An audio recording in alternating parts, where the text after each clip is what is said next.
Hi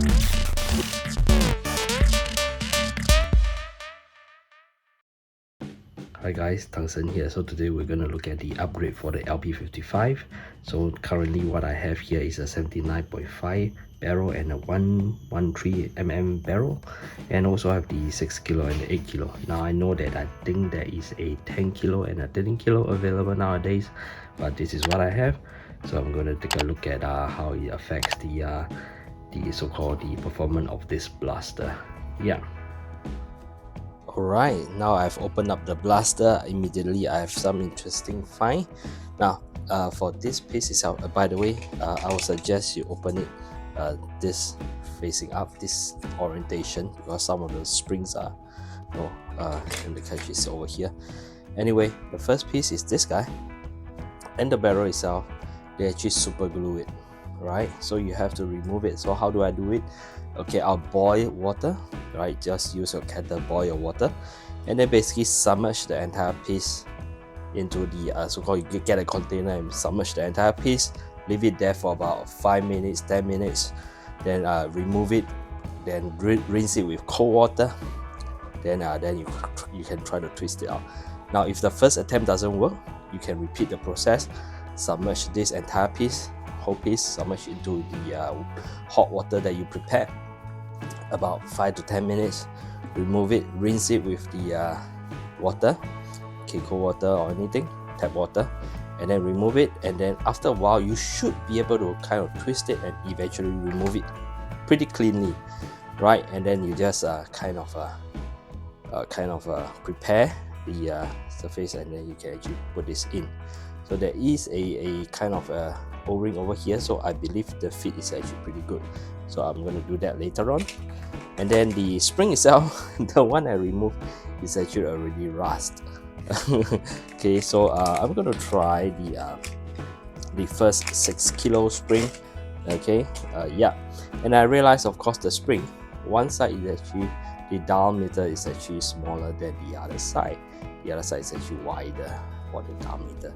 So of course the smaller one actually goes into the back portion of this blaster, and then the rest will of course go through here, right? And it's actually pretty long for the replacement string. Next, for this piece over here, they actually provide two kind of O-rings. Okay, one is I think it's the diameter is thinner, and then the other one is actually thicker. But instead of going for the thicker one, I actually go for the thinner one. Okay, as I feel that in the initial kind of friction, the thicker one is a bit kind of the resistance is slightly bigger, and even the thinner one, the kind of the seal seems to be pretty good. So I'm going to try to go for the thinner one, giving that the resistance is actually easier to overcome by the spring, I believe. But that's just my belief. So let's check it out. Now of course the rest of the piece is actually pretty similar to the DartZone version. So next is basically just put everything back. One thing to note, the screws some are of a different size, so you have to take a look. So to put it back is basically, there is one piece over here, there is a spring, okay, to put over there, and then okay, this piece of course could go up, and then this will go here.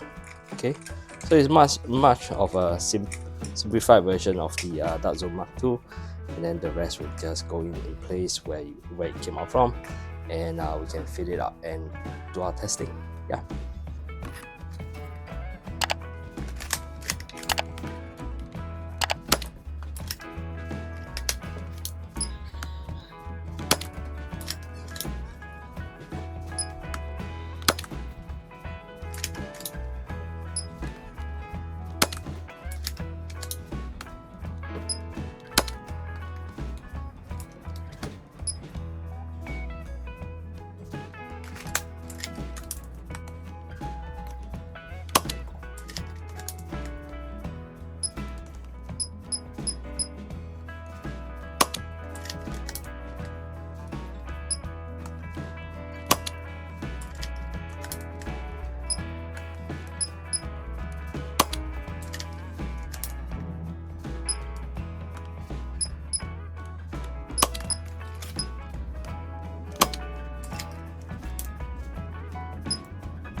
Alright, so now that we have seen the FPS for the 6 kg and the 8 kg, so what's my final thoughts? Right, so you can see that the increase in from 6 to 8 is actually not a lot, and the 8 is slightly less consistent. Right, and of course for the 8 you do have to do a little bit of more work to kind of open up the front portion of the blaster to fit the barrel itself. But the good thing is, even with that fitted, it still goes it still can take the front attachment that comes with the blaster itself. So overall it does looks pretty sleek, okay, with the golden kind of barrel inside. But of course this is like a black translucent blaster, so yeah, probably indoor use, right? So in terms of FPS, if you were to compare to the Mark 2.1, for that same dart itself, the Mark 2.1 get around 1.4 something FPS from my testing, and this for the 8 kg, I think the highest it goes to is 1.3 something, right, for the FPS.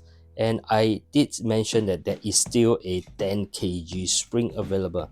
So far the priming is still manageable for the 8 kg, but to fit the 8 kg in, it does take a little bit of patience to do it. Okay, so overall the blaster still looks pretty good and is very affordable. Yeah, and of course the upgrade pass is not exactly that expensive as well.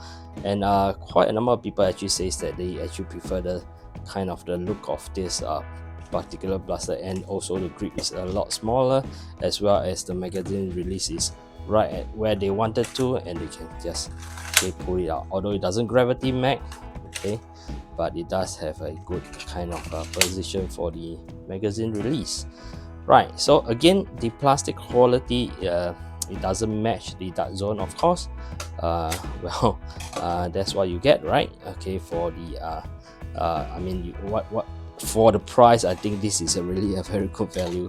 Okay, in fact, right, to get what we have over here, I think a little bit of paint job will do this blaster a lot of good. Yeah. So yep. So I'm Tungsten. Yeah. Thanks for watching. Bye.